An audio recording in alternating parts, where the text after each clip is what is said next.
Hello বন্ধুরা, আজকে চিংড়ি মাছের মালাইকারি নিয়ে তোমাদের সামনে চলে এলাম। তো দেখো, চিংড়ি মাছটা ভালো করে ভেজে নিচ্ছি প্রথমে।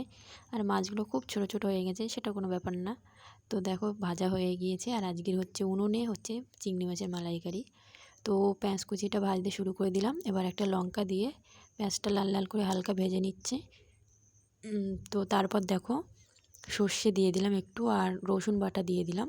একটুকুনি নেড়ে নিয়ে আদা জিরে বাটা, কাশ্মীরি লঙ্কার গুঁড়ো আর হলুদের গুঁড়ো আর পরিমাণ মতো লবণ দিয়ে ভালো করে মশলাটা কষিয়ে নিই।